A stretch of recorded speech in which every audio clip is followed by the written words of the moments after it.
Hello friends, I am Arif. इस video में मैं आपको बताऊंगा कि आप लर्नर लाइसेंस के लिए अप्लाई कैसे कर सकते हैं। ड्राइविंग लाइसेंस बनवाने से पहले लर्नर लाइसेंस बनवाना पड़ता है। जैसे ही आपका लर्नर लाइसेंस बन जाता है तो इसके बाद आपको 6 महीने तक का टाइम मिलता है ड्राइविंग लाइसेंस के लिए अप्लाई करने का। तो इस वीडियो में ओनली मैं आपको लर्नर लाइसेंस के लिए अप्लाई कैसे करना है ये बताने वाला हूँ। ड्राइविंग लाइसेंस के लिए अप्लाई कैसे करना है इसके बारे में मैं अलग वीडियो बनाऊंगा। आप खुद अप्लाई कर सकते हैं, बहुत आसान प्रोसेस है। इस वीडियो में मैंने पूरी कोशिश करी है कि जो भी वीडियो को देखे सबको समझ में आ जाए। बहुत आसान भाषा में मैंने आपको समझाया है, आपको कोई भी प्रॉब्लम नहीं आएगी अगर आप वीडियो को कंप्लीट देखते हैं।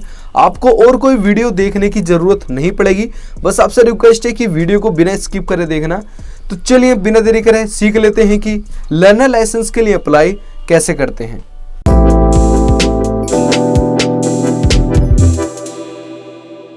आपको परिवहन.gov.in वेबसाइट पर जाना है। इस वेबसाइट का लिंक आपको डिस्क्रिप्शन में मिल जाएगा। वेबसाइट पर जाने के बाद आपको यहाँ पर ड्राइवर्स लर्नर लाइसेंस पर क्लिक करना है। इसके बाद आपके सामने नेक्स्ट पेज आ जाएगा। तो यहाँ पर आपको अपनी स्टेट सिलेक्ट करनी है। स्टेट सिलेक्ट करने के बाद आपके सामने इस तरीके का इंटरफेस आ जाएगा, तो इसे स्किप कर देना है। अब यहाँ पर आपको एक ऑप्शन दिखेगा अप्लाई फॉर लर्नर लाइसेंस, तो इस ऑप्शन पर आपको क्लिक करना है। अब इसके बाद यहाँ पर स्टेप बताए गए हैं कि आपको किन स्टेप को फॉलो करना है।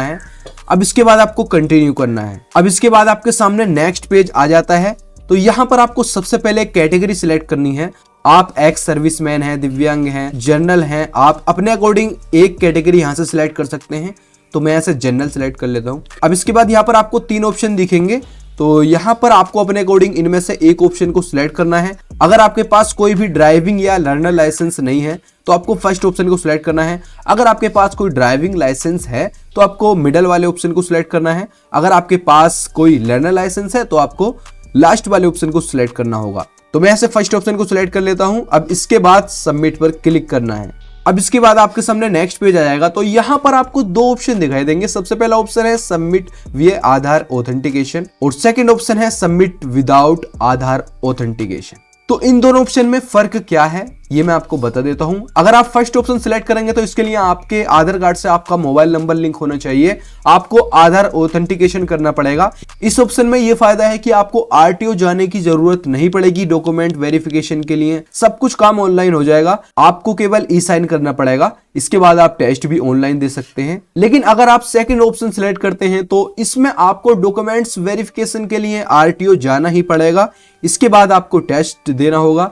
आप टेस्ट अब ऑनलाइन भी दे सकते हैं, ऑफलाइन भी दे सकते हैं, ये आपके ऊपर डिपेंड करता है।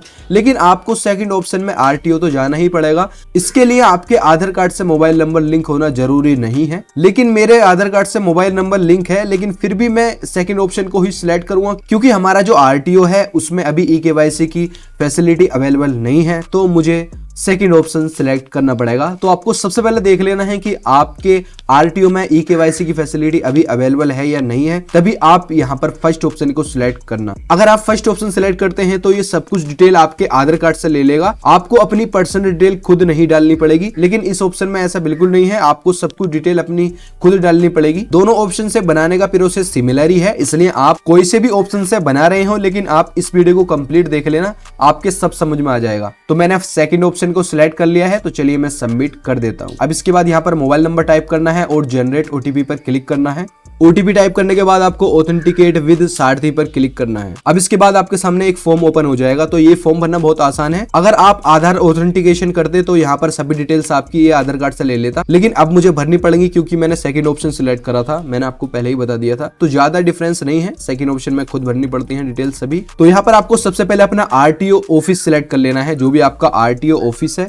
तो चलिए मैं यहाँ से अपना आरटीओ ऑफिस सिलेक्ट कर लेता हूँ। अब इसके बाद यहाँ पर आपको अपना फर्स्ट नेम, मिडिल नेम और लास्ट नेम डाल देना है। फॉर एग्जांपल अगर आपका नाम है अजय कुमार तो यहाँ पर फर्स्ट नेम में अजय लिखना है और लास्ट नेम में कुमार लिखना है। फॉर एग्जांपल अजय ही है डॉक्यूमेंट्स में नेम, तो आपको फर्स्ट नेम में केवल अजय लिखना है। तो इस फॉर्मेट में आपको अपना नाम लिखना है, कोई भी प्रॉब्लम नहीं आएगी आपको। और इसके बाद आपको रिलेशन सिलेक्ट करना है। रिलेशन में आप अपने फादर का नाम डाल सकते हैं, मदर का, हस्बैंड का या गार्जियंस का नाम डाल सकते हैं। तो मैं यहाँ से फादर सिलेक्ट कर लेता हूँ। तो फादर का नाम भी इसी फॉर्मेट में डालना, ठीक है। और इसके बाद यहाँ पर आपका ऑटोमेटिक ये नेम आ जाएगा। और इसके बाद आपको यहाँ पर जेंडर सेलेक्ट करना है। आप मेल हो फीमेल हो, जो भी आपका जेंडर है अपने अकॉर्डिंग आप सिलेक्ट कर लेना। अब इसके बाद यहाँ पर आपको अपनी डेट ऑफ बर्थ टाइप करनी है। डेट ऑफ बर्थ आपको कंप्लीट फॉर्मेट में टाइप करनी है। डेट ऑफ बर्थ सिलेक्ट करने के बाद आपकी यहाँ पर एज आ जाएगी।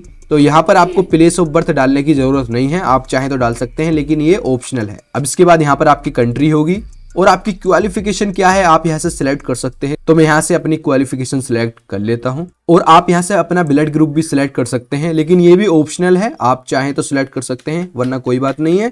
और यहाँ पर आपका मोबाइल नंबर होगा और इसके बाद यहाँ पर आप अपनी ईमेल आईडी भी डाल सकते हैं और अगर आपको कोई अल्टरनेट मोबाइल नंबर है वो भी आप यहाँ पर दे सकते हैं। और इसके बाद आपको नीचे आना है और यहाँ पर आपको अपना एड्रेस देना होगा। आपको यहाँ पर अपना प्रेजेंट और परमानेंट एड्रेस देना है।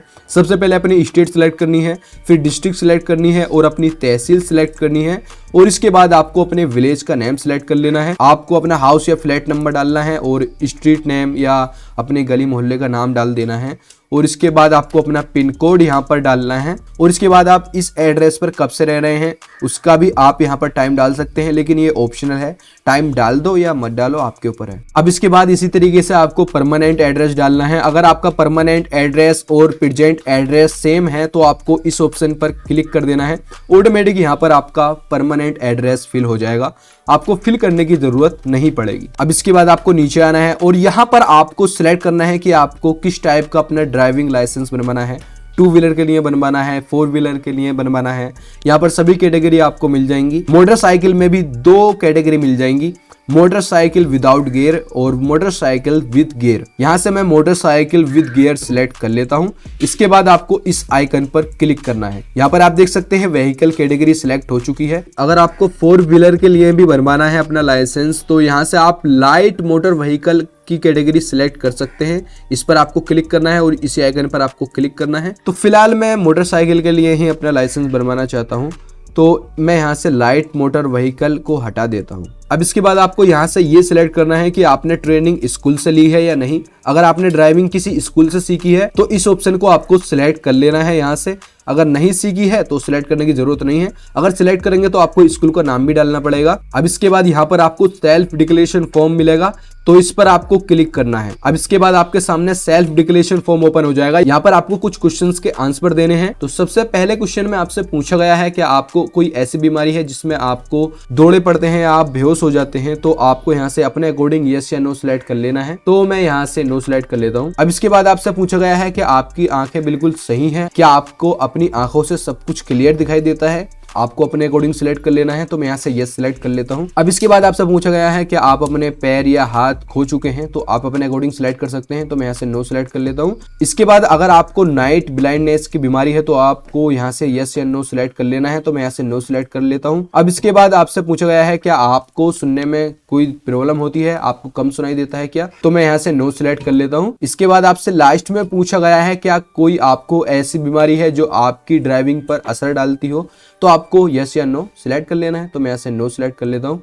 अब इसके बाद यहाँ पर आपको क्लिक करना है और इसके बाद आपको सबमिट कर देना है। अब इसके बाद आपको ओके पर क्लिक करना है। तो हमने सेल्फ डिक्लेरेशन फॉर्म को सबमिट कर दिया है ऑनलाइन, पहले ये ऑफलाइन भरना पड़ता था। अब इसके बाद यहाँ पर आपसे पूछा गया है अगर आपकी एक्सीडेंटली डेथ हो जाती है क्या आप अपने ऑर्गन्स डोनेट करने चाहेंगे, तो यहाँ से आपको यस या नो अपने अकॉर्डिंग सिलेक्ट कर लेना है। तो कंप्लीट फॉर्म फिल करने के बाद आपको सबमिट पर क्लिक कर देना है। जैसे ही आप सबमिट पर क्लिक करते हैं तो यहाँ पर आपको ओके पर क्लिक करना है। तो फिर से आपको ओके पर क्लिक करना है। अब यहाँ पर आप देख सकते हैं हमारी जो एप्लीकेशन है सबमिट हो चुकी है। तो इसके बाद ओके पर क्लिक करना है और यहाँ पर हमें एप्लीकेशन नंबर मिल चुका है। तो इस एप्लीकेशन नंबर को आप नोट कर लेना, आप नोट कर रख सकते हैं इस एप्लीकेशन को, आपको इस एप्लीकेशन की जरूरत पड़ेगी। अब इसके बाद आपको नेक्स्ट करना है। अब इसके बाद आप नेक्स्ट पेज पर आ जाएंगे। तो यहाँ पर आप देख सकते हैं हम एप्लीकेशन की डिटेल्स जो है वो भर चुके हैं। तो सेकंड स्टेप है अपलोड डॉक्यूमेंट्स। तो हमें डॉक्यूमेंट्स अपलोड करने हैं। तो यहाँ पर प्रोसीड पर क्लिक करना है। अब इसके बाद यहाँ पर आपका एप्लीकेशन नंबर और डेट ऑफ बर्थ होगी। इसके बाद आपको सबमिट पर क्लिक करना है। अब इसके बाद यहाँ पर आपकी सब डिटेल्स आ जाएगी। तो आपको ओके पर क्लिक करना है। तो यहाँ पर आपको 2 डॉक्यूमेंट्स अपलोड करने हैं, एक डॉक्यूमेंट्स एज प्रूफ के लिए और दूसरा डॉक्यूमेंट्स एड्रेस प्रूफ के लिए। तो सबसे पहले हम एज प्रूफ के लिए अपलोड कर देते हैं। तो एज प्रूफ के लिए भी आपको यहाँ पर काफी डॉक्यूमेंट्स मिल जाएंगे।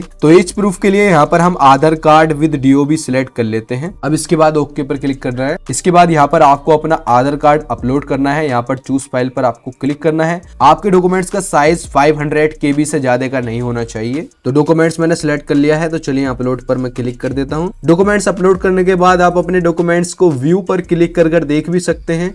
तो चलिए मैं यहाँ पर कंफर्म पर क्लिक कर देता हूँ। तो यहाँ पर आप देख सकते हैं एड्रेस प्रूफ के लिए भी यहाँ पर आधार कार्ड आ चुका है। तो यहाँ पर मुझे ओनली आधार कार्ड की जरूरत पड़ी है। तो डॉक्यूमेंट्स अपलोड करने के बाद आपको नेक्स्ट करना है। तो हम सेकंड स्टेप भी कंप्लीट कर चुके हैं और थर्ड स्टेप है अपलोड फोटो और सिग्नेचर। तो आपको अपने फोटो और सिग्नेचर अपलोड करने हैं। तो इसके बाद चलिए हम प्रोसीड पर क्लिक कर देते हैं। अब इसके बाद आपके सामने इस तरीके का इंटरफेस आ जाएगा। तो यहाँ पर आप देख सकते हैं सबसे पहले आपको अपना फोटो अपलोड करना है और इसके बाद आपको अपने सिग्नेचर अपलोड करने हैं। और यहाँ पर फॉर्मेट भी बताया गया है कि आपका फोटो का साइज कितना होना चाहिए और आपके सिग्नेचर का साइज कितना होना चाहिए। आपके फोटो या सिग्नेचर का साइज 10 से 20 KB तक का होना चाहिए। 20 KB से ज्यादा नहीं होना चाहिए और 10 KB से कम नहीं होना चाहिए। तो चलिए मैं आपको बता देता हूँ कि आपको अपने फोटो और सिग्नेचर का साइज कैसे कम करना है। आपको फोटोशॉप को ओपन करना है और यहाँ पर आपको अपना सबसे पहले फोटो सिलेक्ट कर लेना है। फोटो सिलेक्ट करने के बाद यहाँ पर आपको इमेज पर क्लिक करना है और इसके बाद आपको इमेज साइज पर क्लिक करना है। अब इसके बाद यहाँ पर आपको सबसे पहले सेंटीमीटर में है ये साइज, तो आपको इसे इंच में कर लेना है कन्वर्ट। तो यहाँ पर आपको सबसे पहले 1.4 इंचेस करना है और हाइट में आपको 1.75 करना है और इसके बाद रेजोल्यूशन में आपको 300 कर देना है। तो यहाँ पर आप देख सकते हैं पिक्सल साइज भी आ चुका है।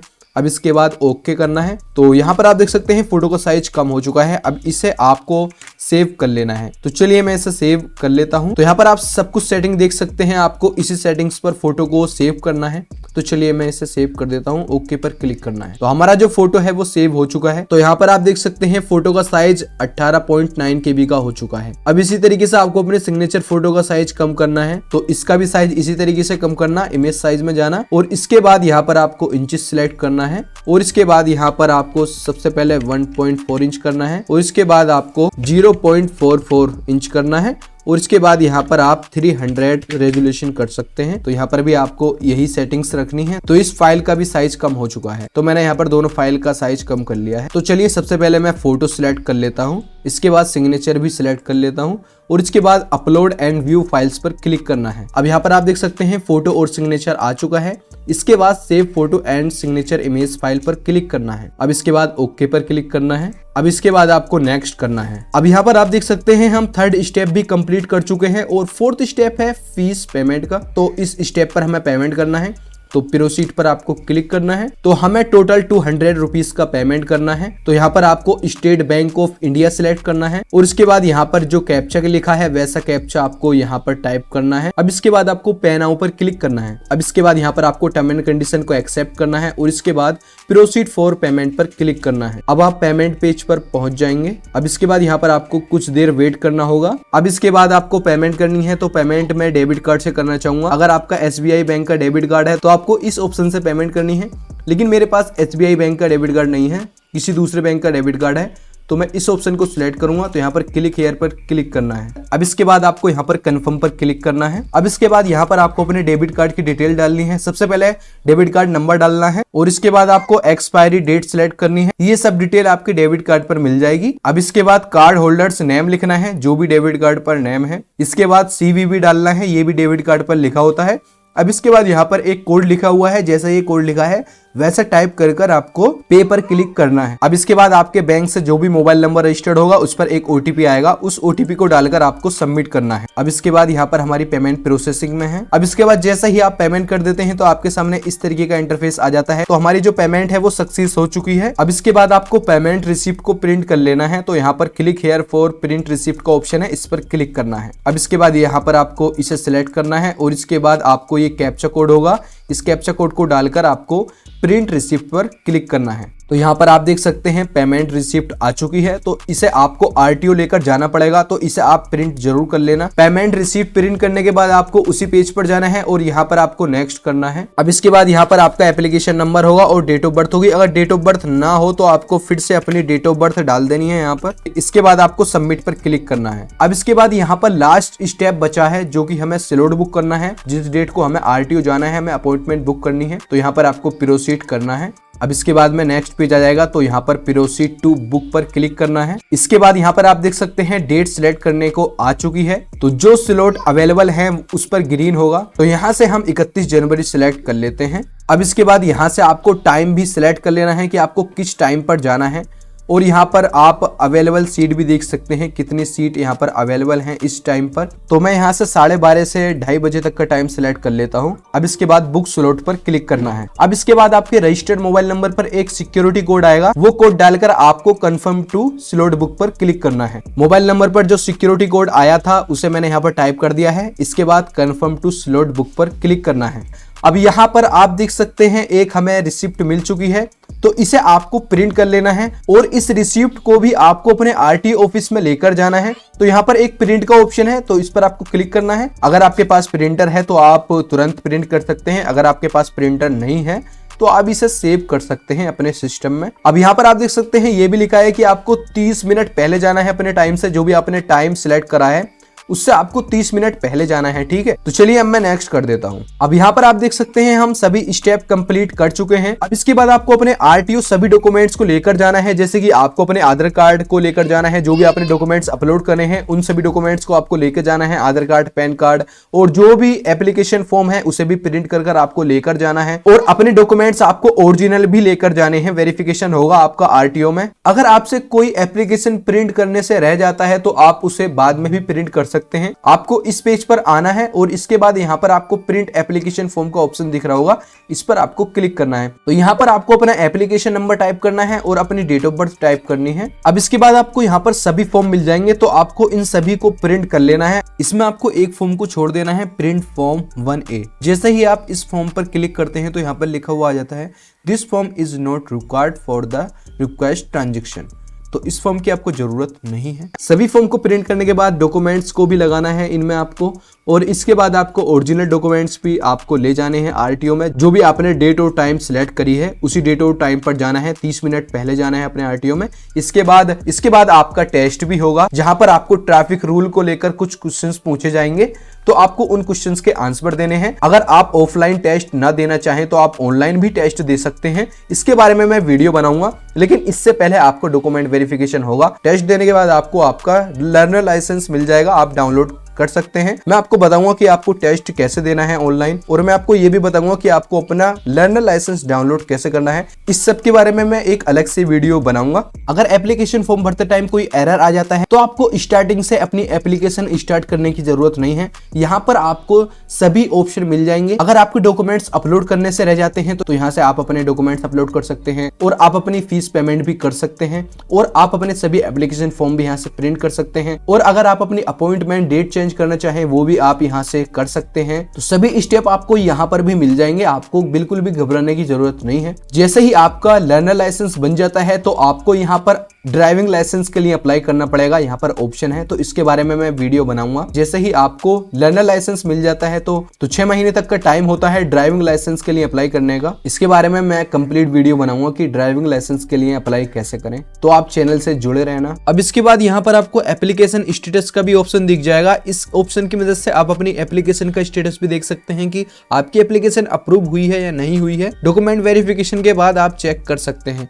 यहाँ पर आपको एप्लीकेशन स्टेटस पर क्लिक करना है, तो यहाँ पर आपको एप्लीकेशन नंबर डालना है और अपनी डेट ऑफ बर्थ डालनी है, और यहाँ पर एक कैप्चा कोड होगा, जैसे ये कैप्चा कोड लिखा होगा वैसा यहाँ पर आपको एंटर करना है, और इसके बाद आपको सबमिट पर क्लिक करना है। इसके बाद आपके एप्लीकेशन का जो भी स्टेटस होगा वो आपके सामने आ जाएगा। तो इस तरीके से आप अपनी एप्लीकेशन का स्टेटस भी चेक कर सकते हैं। तो देखा आपने कितना आसान है, इस तरीके से आप लर्नर लाइसेंस के लिए अप्लाई कर सकते हैं। अगर आपका अभी भी कोई क्वेश्चन हो तो कमेंट करना मत भूलना, और आप मुझे इंस्टाग्राम पर भी डीएम कर सकते हैं, लिंक इन द डिस्क्रिप्शन। बहुत मेहनत से वीडियो बनाई है यार, अगर वीडियो पसंद आई हो तो लाइक कर देना, और अभी तक आपने चैनल को सब्सक्राइब नहीं करा है, चैनल पर नए हो तो चैनल को सब्सक्राइब कर लीजिए। मैं आपके लिए इसी तरह की हेल्पफुल वीडियोस लाता रहता हूँ। तो मिलते हैं नेक्स्ट वीडियो में। Thanks for watching.